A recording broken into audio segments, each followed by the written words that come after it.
And we're live. All right. Hey, everybody. We are a little bit faster on going with this one, but the crossover after the long break that the CW took is finally over, and we're here to talk about it. So, Mike, go ahead. Okay, so we leave off a few months after the cliffhanger of part 3.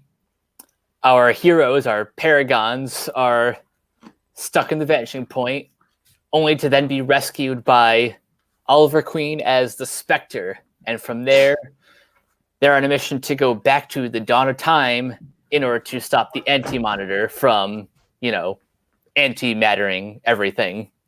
Yes. So I just want to cut right to the chase.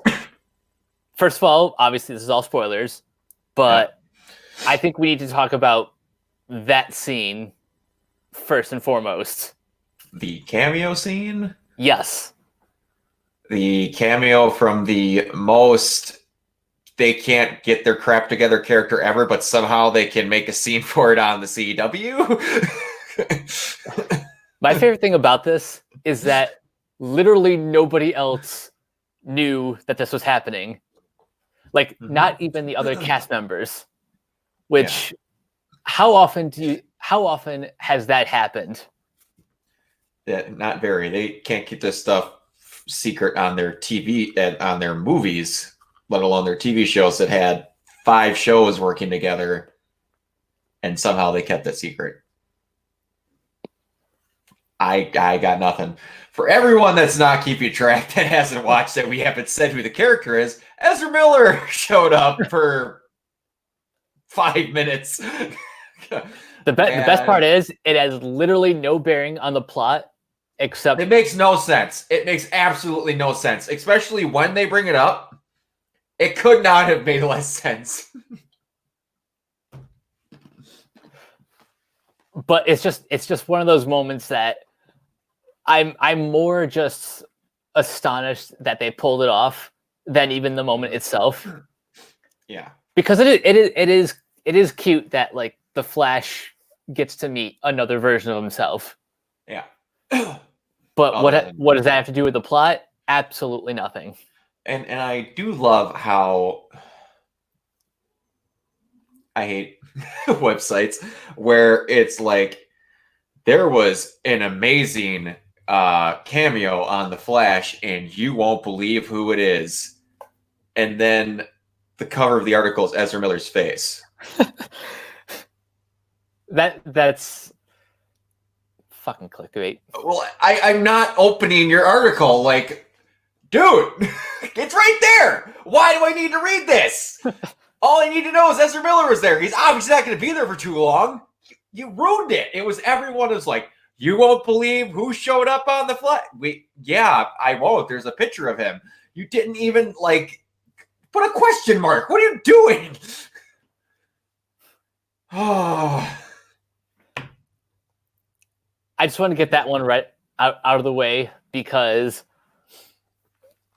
I'm just amazed that that it happened. But onto more pressing matters. How do we feel about Oliver Queen as the Spectre? Overpowered, or does this feel justified? I have a feeling you and me are going to have very different opinions on how this crossover ended. Period. So this is going to be fun. All right. I'm going to be perfectly honest with you here.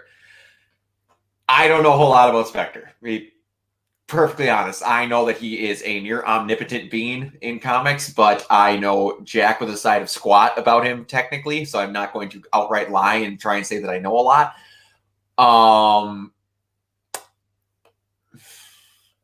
So I don't know technically what power level he's supposed to sit at with the Anti-Monitor. Another near omnipotent being that's just there, but in my opinion, I don't know. They had a Dragon Ball Z scene for a little bit, and then they popped an Earth out. I don't know exactly what else to say. There were a lot of Dragon Ball Z moments in these 2 parts specifically. Yeah, we'll get to one in the negatives. Yeah, go ahead. Personally, from a story perspective, I really like that Oliver Queen gets to be literally something else. Finally. I like how a lot of this crossover has revolved around him, from him dying in part 1 to Constantine helping his friends in part 2 and 3. Another negative. Where the hell is Constantine at the end of this? Nowhere. Where's everybody else that'd be really important? Nowhere. But anyway, Go ahead. it's great that they used Crisis, this crossover, to not only clean up their TV universe, but to give Oliver a big send off. That reminds me of one thing that I have to say before we get out of here. Because I'm going to forget it if we keep talking too long. Because I just realized I've never mentioned this, but I have shown this to you multiple times and never even come to talking about it. The logo for this YouTube channel, the hat I'm wearing, this is based off of the arrowhead from the opening of Arrow. Oh, really? I've never said that. But the character that this is from is a fan fiction of me and a buddy, right? Who is a character that uses a bow and arrow and is a thing called a faunus. They have an animal trait, and it's a hawk. That's a hawk. Oh boy, it's a hawk eye inside of an arrowhead. They needed a reference. I literally took the season 4 arrowhead and said that. So that is literally the season 4 arrowhead. That's awesome. Mm-hmm. I can't believe I never mentioned that, but I was just, because, spoiler alert, my favorite moment at the end of this was when Ollie got his chair. And they have his, a little different with the lines in it, but you see the arrowhead there, and I'm like, I never told Mike that. We've been posting videos on this YouTube channel. I never said that's Oliver Queen's arrowhead on the logo. But, yeah. Weird side tangent. I just had to get out of the way. Yeah, it was very much focused on him. He literally, for 7 years, said he was going to become something else. He just became the same person with different names, and he finally became something else. It was very good. As far as that aspect, man, I'm going to be saying a lot more negatives than I'm going to be saying positives, so this is going to be a harsh ride for the most part. But I don't have a whole lot to say. This is really weird where nothing and everything happened in both these episodes. I can agree with that, because a lot of I'll say this: parts 4 and 5 are where the most like actual story lies. Because let's be honest, as much as I loved watching the first 3 episodes, at least a good 75% of that was like fan service. Yeah, and that's going to bleed into my negative get to them, because anyway, well, I'm not going to try and poo it too much because that's going to come in hard later on. But one positive, I will say, did they, for 4 and 5, get better cameras? Because it seemed like the visual and audio quality skyrocketed. That's a good question. Especially in the, and I don't know if it was just the type of visual overlay or stuff they were doing, the moments where Oliver is talking and they're having the moments where they're in the Speed Force, that looked like a movie. Yeah, that might have just been like a specific stylistic choice, like having all like the memories shot in this like cinematic style. Yeah, it was very different. I was just like, are you guys finally hitting your budget? Or are you scared you're going to spend it? Or like, what's going on? But yeah, there's like, that. Thinking back on that, I really like those Speed Force scenes a lot. Oh, yeah. I like the idea of them a lot. I felt that they could have been. It's hard to tie Ollie into all the different scenes and then not. How do I want to say that? and make them seem like they're ultra important, but you have to have them tied to a moment. Yeah. And like then you have to have a person come and get them from that moment to tell them there, and then it's not Ollie every time. So there's a lot of moving parts. Let's just put it that way.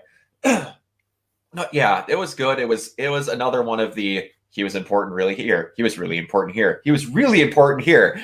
Yeah, they like we said, it was a lot of Ollie's really important. You need to understand that Ollie is really important. And that was good. I thought it was really weird that we literally didn't see him at all in the 5th episode. Yeah, not even like a kind of sort of Force ghost. That would have been cheesy as hell, but yeah, and I was expecting some like he's watching from a distance, still as the Spectre type of thing, and you'll just never see him again. Possibly my biggest positive, and the moment I got most excited, it's really stupid, but John and Lila got Sarah back. Yeah, I can't explain how happy that made me. It's the stupidest little thing, but I was so happy. No, that I think that's good just because those two needed a happy ending, and to have like a complete family sitting on the couch is just it was just precious. It was great. It was awesome. I was just like, who? I was like, okay, I'm glad somebody thought of that. And it was just like, apparently timelines don't even matter anymore. Just boom, and they shoot that right over. What are some other major positives that I want to talk about?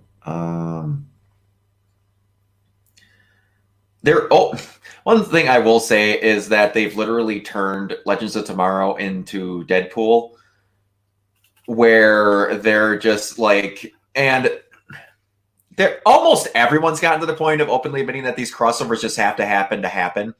Mm-hmm. Like Jefferson just saying, how often does the world go to shit?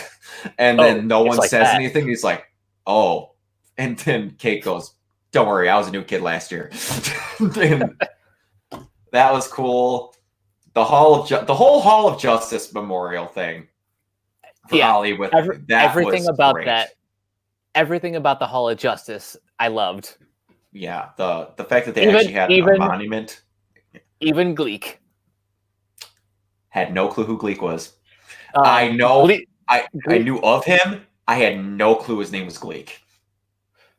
But if you know the music, you know exactly what they're referencing. Oh yeah, I'm just like, and this is the most. What I want to say, like, you're pretty damn sure you're making sequels moment to where you combined all the Earths. Somehow now was the important time when they finally don't have Arrow anymore, where they're like, now is when everyone needs to be in the same kettle. You have the Hall of Justice, you have the table, and you're like, crap's gonna keep going bad. We're establishing crap's going to keep going bad, and we're getting more shows, so we're obviously not stopping the train anytime soon. We hope everything keeps going well, because Arrow started 7 years ago. That's nuts. And look how far we've gotten. We've gone from season 1 of Arrow, which was like dark and gritty and grounded, to it's basically the Silver Age. Mm-hmm. You have those moments where it's still like that, obviously, but yeah. It's gonna get a lot more Silver Age. Good Lord, I saw that clip where they showed Stargirl. Oh boy, that is as old at school as you could get. That's gonna be something altogether. Good Lord. Oh man. I got one more positive that may also smoothly transition into negatives. Okay. In part 5, we see Bebo attacking the city. You do. Yeah. Um, You can't have like a crossover in the Legends episode without Bebo. without Bevo, that was something different. And you had Rory's freaking book signing. You that'll get man. That made me think of something else that I just totally forgot, but that's in negatives. Do you have any more big positives? Um, other than just like the fight itself in the dawn of time. Just overall, I liked a lot of that. The end of that episode. Mm-hmm. Yeah, it looked really good. Yeah. I think my biggest negative, that we can use to transition to that is the Antimatter coming back in part 5 is basically the equivalent of Cell coming back after Goku sacrificed himself. Yeah, this is going to bleed into my biggest round of negatives here. In my opinion, this is the worst crossover they've done by a country mile. Okay. Because to me, this seemed like someone had an idea where they're like, hey, Burt Ward's not busy. I wonder who else isn't busy. And then they came up with a story afterwards. Because going in again, where if we just randomly had an Ezra Miller cameo because he wasn't busy, it literally didn't make any sense. Like, Barry goes, all right, I gotta go to the Speed Force. I gotta go find Ollie. I just randomly ran into DCEU Flash. Why? Just because cameo.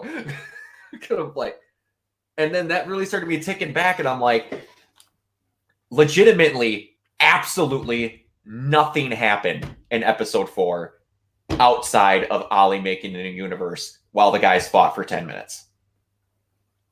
Literally nothing happened in episode 4.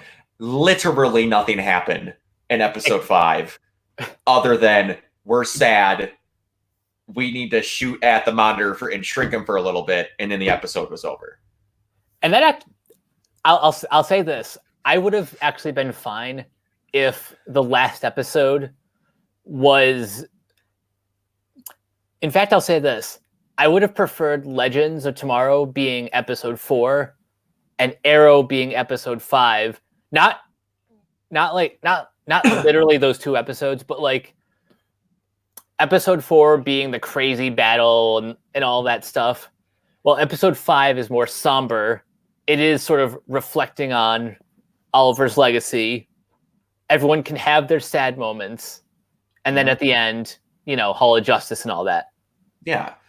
And it's just like, it goes back to, it doesn't feel like this story had this crossover had a through line outside of we're doing justice to Oliver. It kind of went from crazy stuff like episode, crazy cliffhanger, episode, crazy cliffhanger, episode, crazy cliffhanger, and then they had to have 5 episodes, so they dragged it out for 5 episodes. Because, like I said, literally nothing happens in the last 2 episodes outside of the end of them, and they just, man, I'm trying not to be too negative, but it's like, and it felt like they did shock stuff for shock stuff. Like, there was no point in Lex replacing Superman outside of him being a dick for 10 minutes in the last 2 episodes. And them helping set up something for Supergirl. He literally had to be there so that he was a part of the world reforming. Pretty much. And then speaking of the world reforming, to me, it literally felt like they took 5 episodes of a crossover to say, this would be a lot easier if all of our toys were in one chest. To be fair, that was kind of the meta purpose of the original comics crossover too. I get that, But we literally got nothing out of this outside of that. When, to be fair, in comics, you're doing that because you have to have all these people writing at different points. When in the shows, from the start, they could have just went, Jefferson's on our Earth. The only person we got to carry over is Kara. That's it. She was literally the one outside upstanding factor because they're not bringing in Titans. They're not bringing in Doom Control. Stargirl is still on a different Earth now, but she's going to be a show that's on the CW, so they have another one that they might possibly have to tangle in somehow later. I felt like this was really not well planned outside of Cameo Fest. At least to me. And I don't know if that's because my excitement died because they took like 4 weeks off. That could have played a factor because someone on my Facebook said that this event would have been better if it was longer and like a summer miniseries as opposed to the way they paced it out, like with 3 episodes interrupted by the winter break. Mm-hmm. Be really long. Okay. And I kind of agree with that. I think this should have been bigger and more. This should have been bigger and grander, and had its own room to breathe, rather than kind of shoved in between the seasons. If that makes any sense. Oh, I get that. Like I know the other crossovers have done that, and story-wise, I think Crisis on Earth X is the best one they've done. Yep, I would agree. So I understand the precedence for doing it the way they did. I just think you could have made this like 10 times better if we had like more time in this for the story. And that's one thing that, because of how they did it, makes less sense to me now. They went out of their way in all these shows. I'm not caught up on Supergirl, and I don't watch Black Lightning. Not because I don't want to, because I legitimately there's too many. I get that. To my knowledge, all the problems got solved before this crossover started. Pretty much. Everybody had their villain that they were dealing with at the time dealt with. Outside of Legends, because obviously Legends didn't start yet. Arrow was literally just building up get to ready Crisis. for Crisis. Flash, blood work got taken care of. I believe Supergirl was all good, and I don't know about Black Lightning. Black Lightning was doing its own thing until a tie-in episode that led into his appearance in Crisis, where they had like the red skies and all that. Okay, because I was going to say if that's a little bit better, but it's like Flash, in my opinion, was skyrocketing towards making sure Bloodworks was done before this crossover happened, and I'm like, okay, I guess they're just going to jump right back and then carry off where they left over. They didn't need to rush Bloodworks at all because they literally just went, we hit the reset switch anyway. I disagree because I've gotten to the point with Flash villains that, like, once we reach the halfway point of the season, they start waning in quality. So I'm personally glad that Bloodwork ended before the crossover. That is true. Well, that is true, and to me, the part of it is, and I try to explain this to people so much, and no one ever listens to me because they just tell me that I'm coming up with excuses. It's a reason they don't have Wally on the show anymore. It's a reason why they just have Barry. When you have a person who has the power set of the Flash, it becomes incredibly difficult to come up with someone that can give them issues for 22 episodes without them being caught. Because he's the Flash. Yeah, he's one of the most powerful superheroes in comics, period. Yeah, it's why shows like if you had Batwoman works, why Arrow works. Arrow, you can have technology be futzed with. The Flash, you have to come up with excuses why he doesn't take 5 minutes to scan the whole city and isn't able to find someone somehow. In each episode, you have to come up with we have to figure out how to neutralize their power. When technically, I can run at the speed of light and put metacuffs on them. Let's work on that. It's really hard to do. And that's why they're like, why don't they have Jesse Quick? Why don't they have Wally anymore? Who's going to give them problems when you have 3 people that can run at the speed of light? Who? This is why I always fight with people who say characters like Superman and Flash are easy or boring to write. No, they are actually incredibly difficult because they're so powerful. Like you have to treat them like characters first, superheroes second. And they come off as boring when they're written badly because you just have, haha, I dealt with the problem, away. And that's why a lot of people don't like them, because they're called being they're accused of, and they are, it's not wrong, they're overpowered. But think of when Superman was made and why he was in that time period. You needed something like that. You did.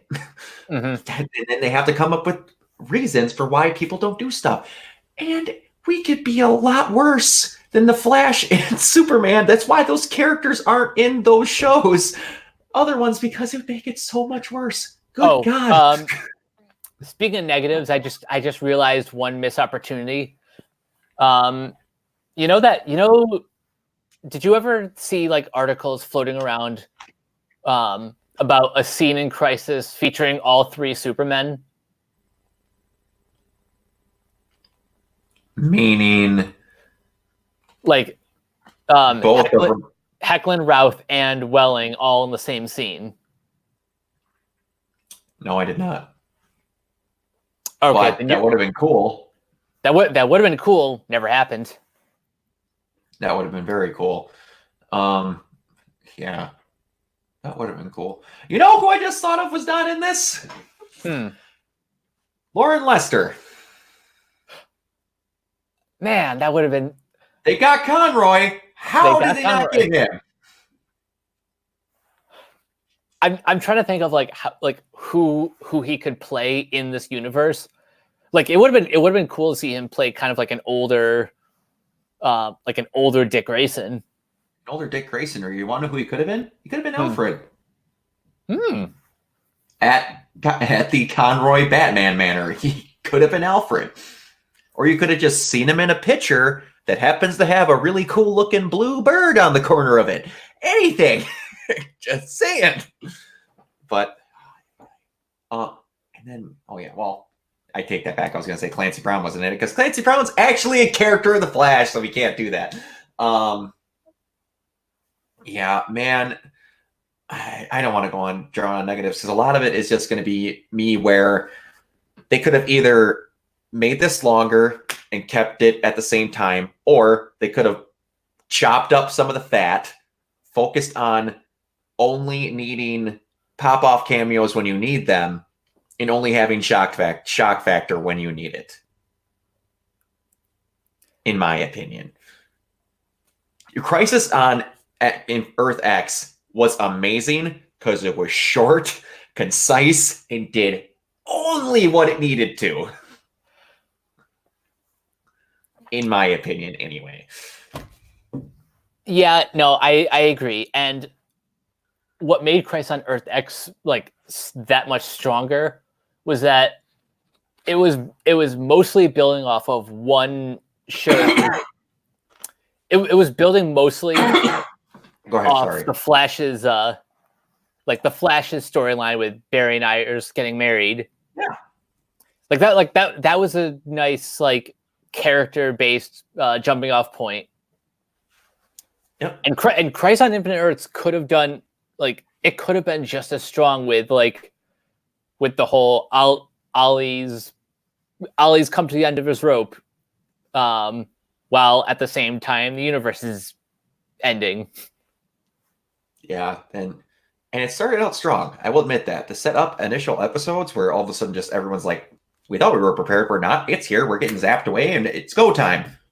That was really good, and it's just like, and then all the worlds were gone, and then the next episode, don't worry, we've got one good one, and then no, we've got all of them that are different now, and. Was I high, or did I see the Ryan Reynolds Green Lantern movie for a minute? In my head canon, I assumed that was the HBO series. Okay, but that but could no, be. but no, I think it actually is the Ryan Reynolds movie. Okay, because I was like, no, how are they even? Why would they even? And then it's like, then we got to see Doom Patrol and all that. You got to see Stargirl, all that stuff. Like, that was other goods. It was just... man, it was just all planning. I'll just leave it at that. It was all planning. I like that they did this. The next time they do one, because good God, if they established, hey, we're going to keep doing crossovers, that it goes into plan. If a situation where a cameo could work, do that.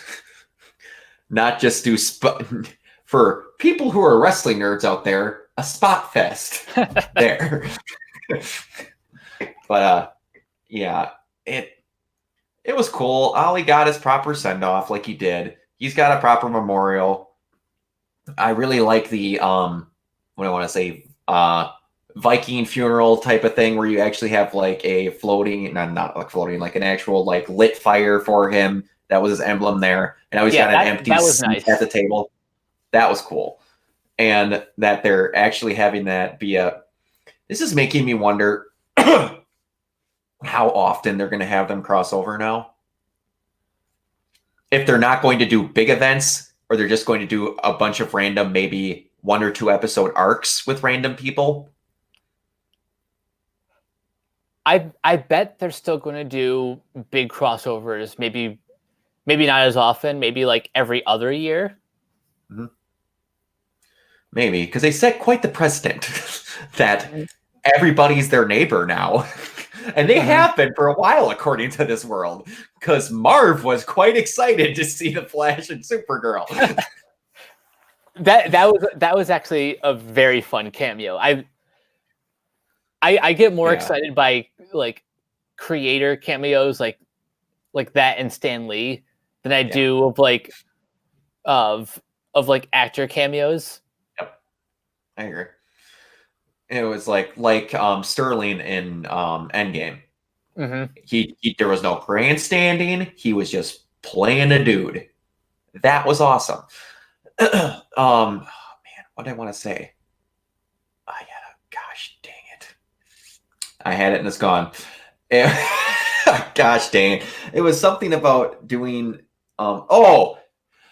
at first I perceived it as a negative, and then like it made sense, was that they literally had the opposite of the Men in Black mind eraser with Jean. Oh, yeah. Just he got sick of going to scenes where he's like, there wasn't even dialogue anymore. He was just like Vulcan mind melding people the second he walked in the door. Okay, explain something to me. Speaking of John, I got really mad for about 2 minutes because I thought they were going to do something, and then they went back on it. Why was he, and they had to bring it up enough for Alex to mention something, wearing his costume without the CGI up until he was going to fight, and then they put him in CGI?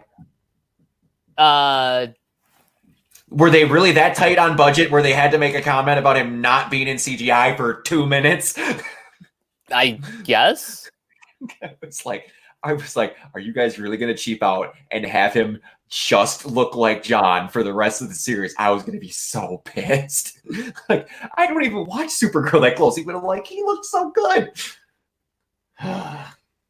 But But I think Alex was just talking about the costume itself, not necessarily that. Was it that much different? I think it was slightly upgraded. It could be, maybe. I don't know. I wasn't paying that. To me, it looked like him, but I guess it looked like an actual suit he was wearing, versus when he's a total CGI sheet when he's normal. So I guess it could look different. Maybe the other one had a bluish tinge. I'm having a really hard time. I feel like I just had a stroke. I can't remember what Martian Manhunter looked like. Hold on. I'm okay. This has got to get looked up.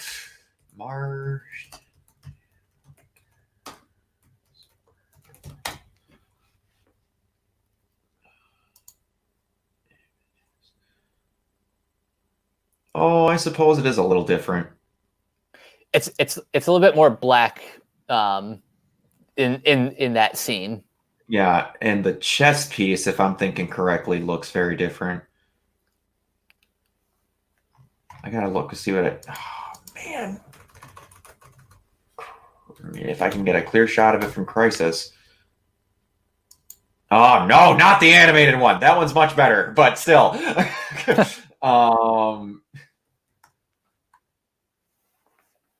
Man, is he gonna give me a clear shot of him? Probably not, because that was the most recent episode.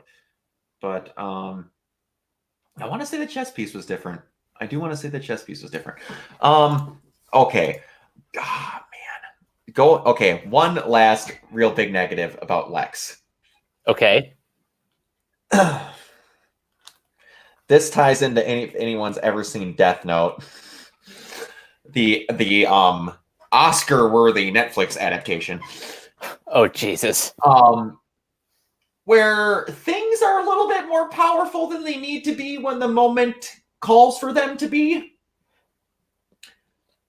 Not only did he randomly just tear out a sheet and scribble some Sharpie marker to become the Paragon, he then magically had beam hands when the moment called for it. Yeah, he turned into fucking Goku. I'm like, why? That is like, you, Lex Luthor, you've established you had a moment with this book to give yourself some extra powers, and you gave yourself a Kamehameha. Why didn't you just give yourself a kryptonite beam? Like, you had the Book of Destiny. Come on. That's where it gets in these moments where my OCD-lated head is like, this character wouldn't do that. He would do that. He would just do it in a different way, but it's whatever, because he would have been able to kill Supergirl and you wouldn't have had the show, and it's art for another time. The other thing I want to talk to you about, did you think it was kind of weird that Cho didn't become Adam at all? Like, did almost nothing for this entire crossover other than run? Yeah. I wonder if they're holding that off for Legends. And the crossover is just kind of him saying, "Hi, I'm here." It could be, because how long is the Legend seasons again? Like 13 episodes? 16. 16. Oh, man. Okay. So I guess that, like, I don't know why, but part of me thought that, like, Ralph was going to be in the crossover, and that was it. Like, when they were talking about how wasn't his decision, Ryan's coming in, that to me in my head immediately clicked, well, Ralph's dying in the crossover, something's happening, and somehow Chow's going to be accidentally put into the Atom suit. But I guess it just wasn't what they were going to do. That was so hard ingrained in my head that when it didn't happen, I went, oh, yeah, you're right. Their show hasn't started yet. Okay. And you know what? I'm actually okay with. I wish Ryan had more to do in the rest of the crossover, but I don't mind that he didn't become the Atom right away. Yeah, no, and I think that's fine. I just thought it was really weird that he didn't do a whole lot. I thought they were going to, like, he helped them establish that bomb. Like, he had Science Bros with Ralph for like a good episode, which was good. I just thought with Ray, and I just thought that they would have had him, what I want to say, develop more to like show that he's really something. And then I guess I get the whole He's important. He's important. He's important. He's important. He's important. Good God, he needs to feel that he's important. I just thought that it would have been more than that, but it's still good. They have an entire show worth of legends to do that, which is fine. So it's okay. But yeah. I kind of didn't have any other tangent after that, so if you've got something, go ahead. Let's see. Final thoughts. Now that we have established that all of the CW shows, except for Stargirl, which is still kind of its own thing. It's so weird. But anyway, now that these are all in their own, like in one universe, I'm intrigued by what their future storylines will look like, particularly Black Lightning's, because like up until the crossover, his superheroics have been very local, and now he's coming home to having saved the universe. Yeah, he's got and it's one of the things that people commonly, because they can't handle themselves, moan about in the Marvel movies. Oh yeah. And it's going to become something they moan about here, which I'll understand here, because you have 6 22-episode long TV shows that have world-ending events happen in them weekly. Where was whoever when problems were happening? That's something they're going to have to, like... I understand where it's like, the Flash is here, you have Arrow here, Arrow's not running over to Central City to help Barry. Barry, when it gets bad enough, might come help Ollie. Makes sense. But now you have Superman, who's getting his own show now, by the way. Mm-hmm. So that makes like 7 now. You have Supergirl, Superman, Flash, multiple versions of the Flash that are just chilling on opposite ends of the globe because, again, you can't have problems with all of them in the same room. Mm-hmm. Martian Manhunter, and they had to send off Malefak, sorry, because, again, you have another Martian here. Mm-hmm. You have to deal with the fact that you have multiple nuclear bombs on the hero side now. How many problems are you going to have? You got to get creative.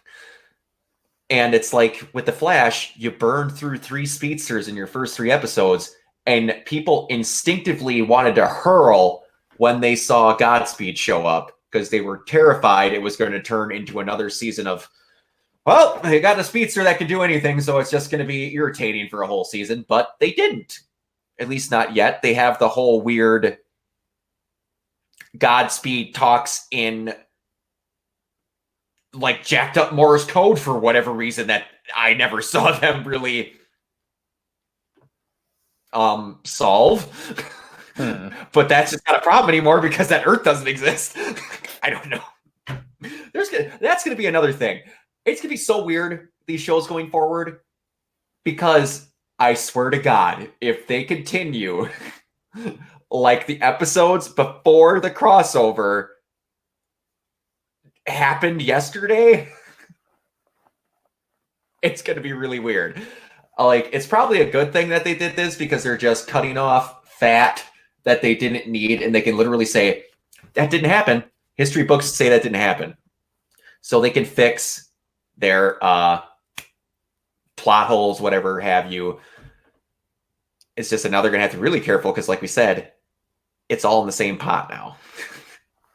Yeah, so now, not that any of these writers need my advice, but if you want my advice, write the characters as characters first, and just make them compelling. Yep. Don't come up with storyline and then cram them into it and hope it works, because God, it doesn't. I'm a lowbrow help in a fan fiction for Ruby, for Christ's sake. And I can tell you full force that when you come up with ideas before the story starts, it's really hard to find their place once your story gets going because you change your mind. You're a human. Ugh. But yeah, and okay, there's something. How often do you think they're actually going to meet in that hall? Outside of crises? Probably not often enough. Did we establish where that thing is, by the way? That's in Central City, right? I think it's like literally the back of Star Labs. Or Star Labs. Or if not there, then it's like they said it's an abandoned Star Labs like facility that no one knows exists, or like it's off the books or something. Something like that. Something like that. I don't remember. Because I'm trying to think of what they said with it on Earth X. They were just in it. That's where they had their meetings. I can't remember where it was, and that's where they just cheered the hell out. Anyway, it'll be weird if they establish that they have a meeting place, and again, reality, actors can't be everywhere. Even though the CW only likes to shoot in the 3 square province area of like Southeast Canada. But yeah. We'll see. It'll be, man, me in my head is trying to correlate what these shows are going to be like now with the crisis being a new Earth and all this stuff, and then like where it's going to go, because I'm thinking like everything that just happened with Kate and her dad and Beth before this about how they literally want to kill her, and like if that's not a thing anymore, or I feel like for the newer shows, like Batwoman's still going to kind of continue doing its thing. She just has more perspective now that she's been hanging out with, the rest of the superhero community. Yeah. Did you think it was kind of different? If not, I get that they're literally doing their version of Batman and Superman with her and Kara. That when everyone was watching the news, that she was at Kara's place.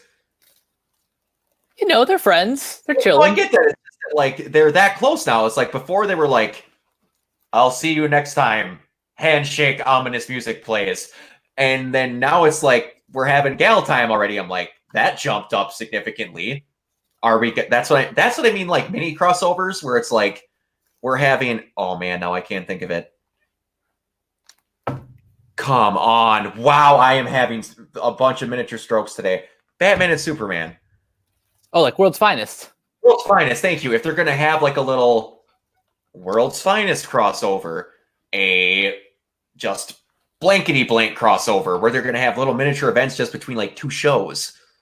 I'd actually love seeing that like once or twice a year. Yeah, and they could do that without trying to cram them all together. And they could still do that. It's just that every now and then, if they want to do like a big half thing, they could do this a third of the way through that. And then later on, where it's like, I'm actually going to need someone's help. We're all on the same Earth now. Get out the old cellular telecommunication device, and I'm going to actually call someone because I know I have help that I can call. So, it could be fun. Yeah. A lot of possibilities, just except Stargirl. Again, that's so weird.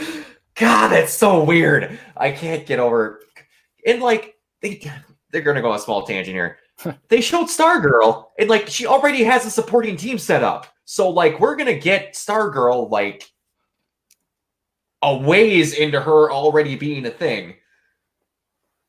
That's not something they normally do for these TV shows, outside of Black Lightning, obviously, because he was retired, and then whatever, and then that, but that's just weird to me. It's gonna be the first one where it's like, we've been a crew for a while, we're good.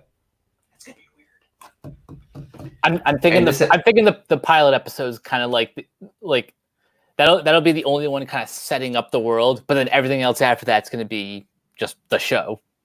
Yeah, kind of like how Batgirl was an established, or Batwoman was an established thing in the previous year's crossover, and then they had a half a season to be like, oh, hey, hi, it's you guys again. Yeah, I'm as good as when I was there, even though I only had like 10 episodes to creep back up to where I was. It's just, it works, but yeah. So that's pretty much it. It was a crossover. You seem like you liked it more than I did. What would you give it out of 5? Out of 5, I'd give these last 2 parts like probably a 3.5 each. I'd give the entire thing about a 4 out of 5. It's definitely flawed, but the experience of watching it was very satisfying. Yeah, I get you there. I give it a 3. Like I said, just trimming fat would have made it a 4 strong 5 if it would have had more just story and less cameo in it. But yeah, that's our thoughts on that. Last time we closed out, me and Mike, I have no clue what we're going to do as far as we'll keep doing movie reviews now that I'm starting to get a little bit more of my life back together with doing stuff like that because I've been stupid busy. We're going to do an Arrow, like, season recap, feelings, whatever I guess you want to call it. I don't know the exact term of phrase other than recap. We'll call it an Arrow retrospective. Arrow retrospective. Like, I wouldn't mind doing that for other shows, but I'm going to be honest, I'm only going to be comfortable doing it with the ones that I've obviously seen all of, so it's going to end up being like Flash. I'm going to try my damnedest to keep up on Supergirl, and for sure Legends of Tomorrow, because that's the ones I'm the most close with, and I have a lot of investment in Stargirl. God, I hope that's good when it comes. They have the Justice Society. It's got to at least be watchable. I know. It's like, I saw Stripes there. He was a thing. I need this to be good. But yeah, we'll try and do ending recap stuff a little bit. They might be a little bit harder for the other ones. They might not be as concise as what Arrow's is because, again, Arrow was really short. But we'll figure out stuff. We're still doing movie reviews. Just won't be at this because, again, CW could not have reversed their decision harder on we're not just a show or a channel for superheroes because it's literally just that. But yeah, it was fun getting to recap Arrow stuff again. Just getting to see Colton do an upgraded version of our old intro that became incredibly out of date really fast because it only had Flash and Arrow in it. It was good.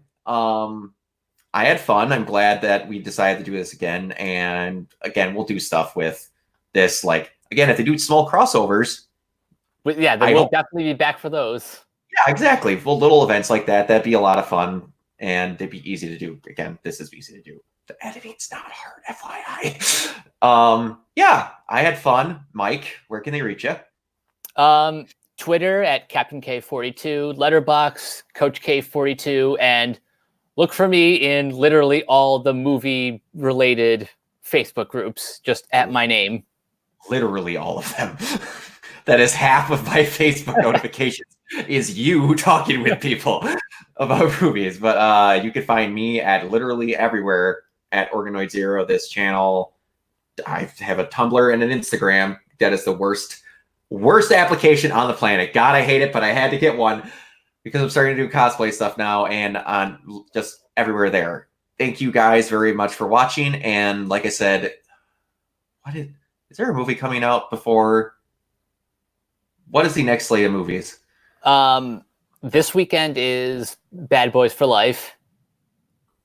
Birds of Prey is February 7th. I think we definitely need to do that one. You'll do that one. Is that before Arrow?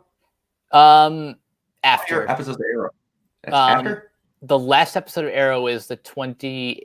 It's the 28th. Okay, I was going to see if there was something that's coming up before that. We'll definitely do Birds of Prey. That's for sure. That'll be our next step back on the train of doing movie reviews again. I was just seeing if there's one beforehand. We'll see you guys at the Arrowverse retrospective then. Toodaloo. Peace.